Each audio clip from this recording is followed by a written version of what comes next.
Good afternoon, everyone. This is Bill Even, your CEO at the Pork Checkoff here in Des Moines, Iowa, with the September 2021 USDA Hogs and Pigs Report Pork Producer Webinar. And we have Dr. Steve Meyer with Partners for Production Agriculture, Dr. Scott Brown from the University of Missouri, Len Steiner from Steiner Consulting Group, and John Nalivka from Sterling Marketing. Really appreciate you folks joining us here this afternoon with a bullish Hogs and Pigs report, a bullish surprise. So want to make sure everybody's aware that the National Pork Board does adhere to the Sherman antitrust laws here in the United States, where it's illegal for anybody to use this information in a manner that would violate the antitrust laws of the nation. I think we're ready for Dr. Steve Meyer. Steve, take it away. Welcome to this quarter's webinar on the Hogs and Pigs report. This was certainly an interesting report as it came out. You can see the numbers there in front of you. Let's run through them real quickly, and I'll talk about the numbers themselves, the percentage of a year ago, and the difference between that percentage and what analysts in the survey conducted by Bloomberg before the report expected this number to be. All hogs and pigs, 75.35 million head, down 3.9%. That's significantly larger decrease than analysts had expected. They thought it'd be down 1.7. On the breeding herd, 6.19 million, down 2.3. Again, somewhat larger decline than what analysts had thought. They thought it'd be down 1.1.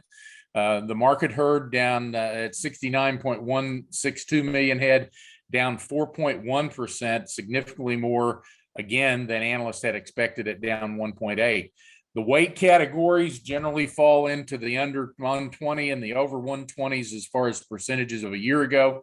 The under 120s down significantly, 21.855 million head on the under 50, down 5.6, almost 4% smaller than analysts had expected. The next category of 50 to 119 pounds, 19.751 million, down 6, over 4% lower than analysts had expected. And then the heavier weight categories, 120, 179, 14.656 million head, down 1.4.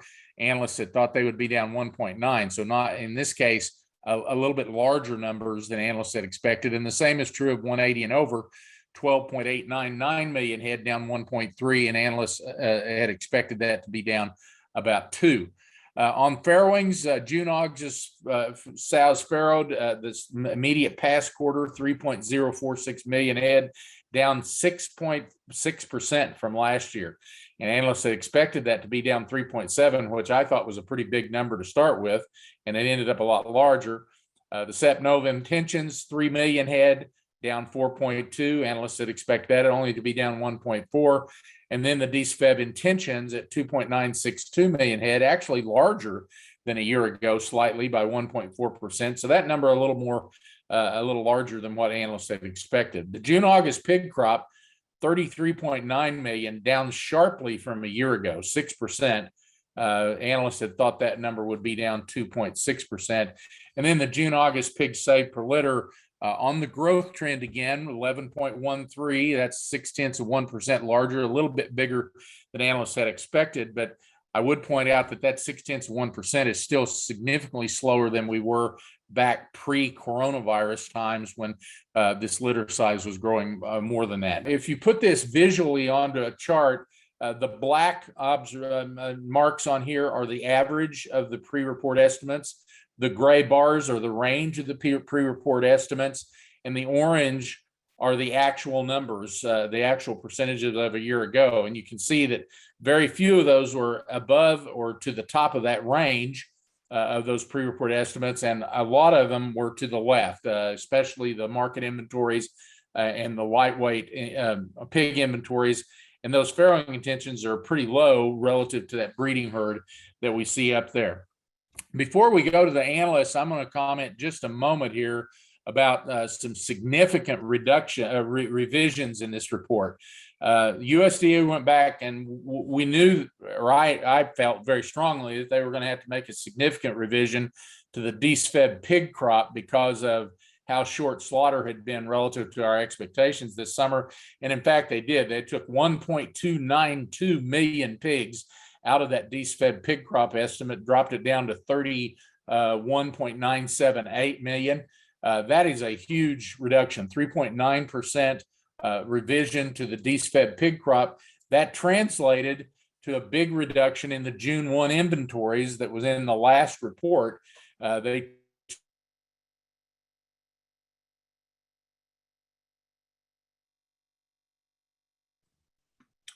Looks like we lost Steve there in Oklahoma. So we'll go ahead and move forward. And Scott, if you want to join back up from the University of Missouri, Mizzou, Scott, we'll hand it over to you for your comments. Scott?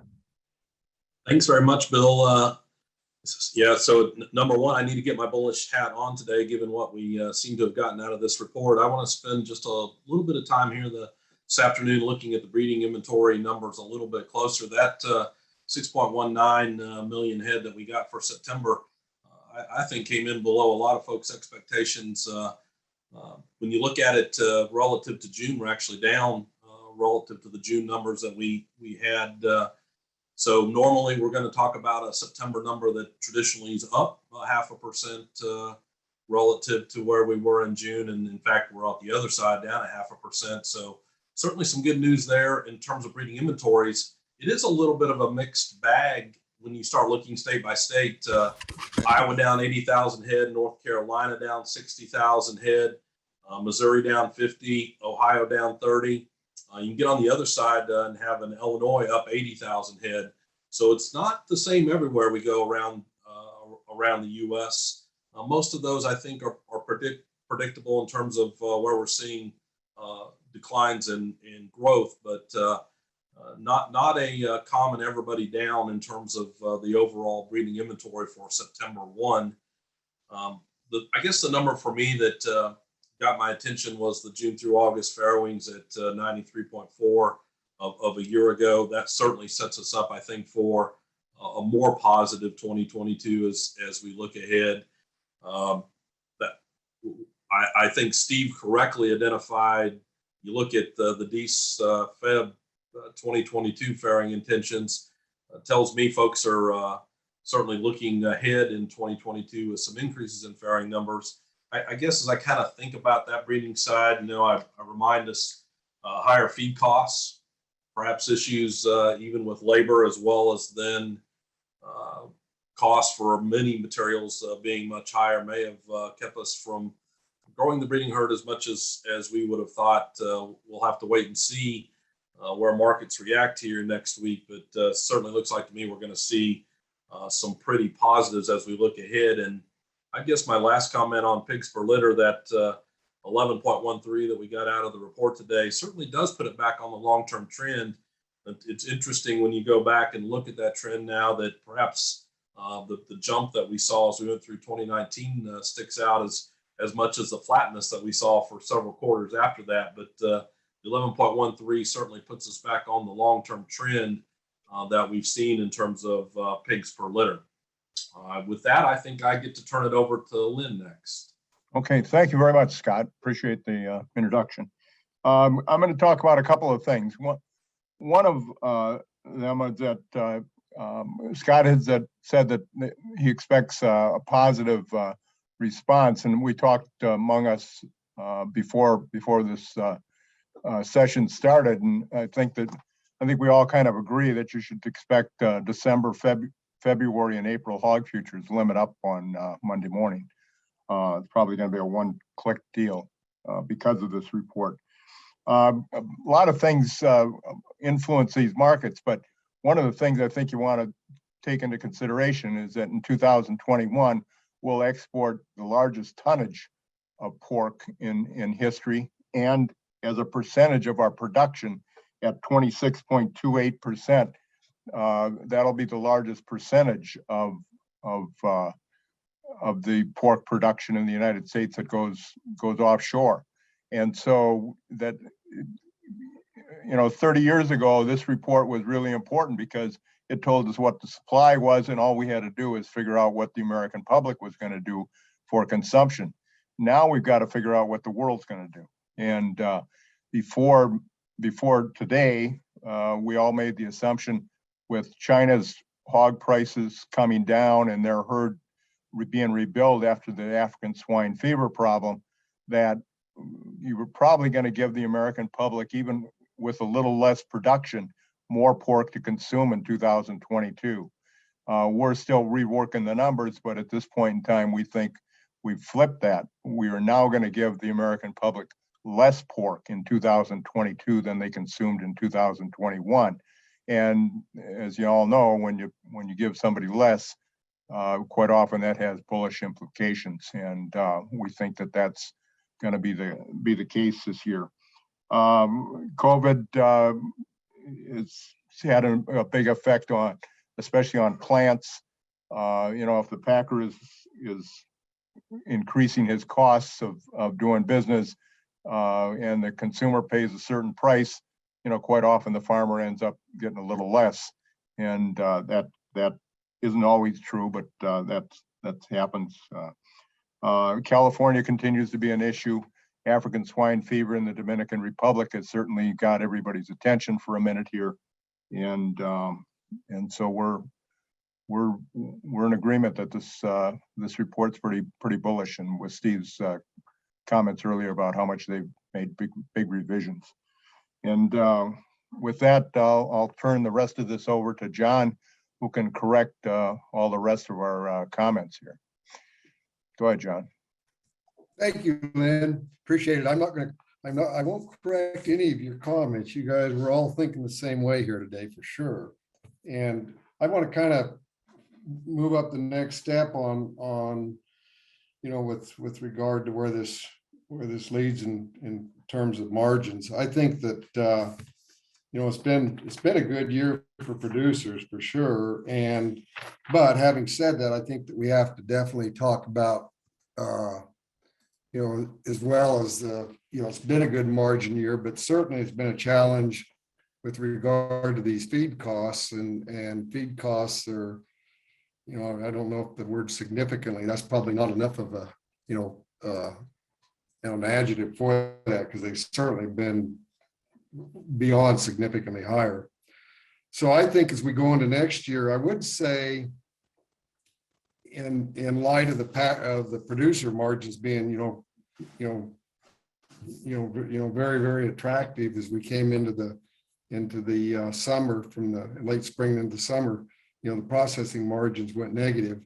And I would say on that those processing, that negative margin is probably the worst margin pork packers have seen in at least a decade, if not 15 years. So, but going forward, and with the prices that I've got in there for the remainder of this year and going into next year, I've got packer or producer margins, farrow to finish margins, hovering in that, anywhere from about, $40 to $80 per head, for the better part of next year, except going into the, they'll decline some as we go into the latter part of the year, into the fourth quarter of 2022. But certainly for the year, I think it's, an average of $45 against my, my input costs on the grain side, and as well as the values I put in for my projections on the lean carcass value would leave the producer with about a $45 per head margin, and that would be just about equal to where we'll end 2021. So pretty respectable margins. On the packer side, we're probably going to end the year with packers, probably seeing about $20 per head margins. And the constraint, the real problem is across the packing industry is this labor constraint, and putting in protocols for COVID, and significantly slowing line speeds. And I see it with the clients I work with in the chain restaurants. This, just the availability of product has been slowed significantly with these slower line speeds. I've got packers, right now are operating at about 85 to 88% of their capacity, and that compares to 2019 and coming into this, prior to this COVID situation, they were running 98% utilization pretty consistently against, a pretty significant increase in packing processing capacity. So I think as we go into next year, and the caveat on any of my statements about next year, rest on, largely on the demand side, as Lynn was talking about exports, that has been, both for beef and pork, red meat exports have been up substantially. And, as Lynn said, hitting that record. And so we've got to keep the demand side close to where it is now. And if we do that with this, pretty large drop in supply, both on beef and pork, total red meat supplies, I think the packers are, looking to get back to on track with where they've been historically, which would be making, $35 to $40 per head, over the entire year. So again, it looks to be certainly a good year on the production side, and we'll see how that shapes up. But I guess my projections for price projections, that's where we'd be. Well, with that, I want to thank all three of you guest panelists, as well as Dr. Meyer, for participating today, and thank all the participants for joining this Pork Checkoff webinar. Again, this webinar is recorded, and you will find it at porkcheckoff.org. And please get a hold of us if you got any additional questions. Wish you all a very happy Friday afternoon and a pleasant weekend. Thanks very much, everyone.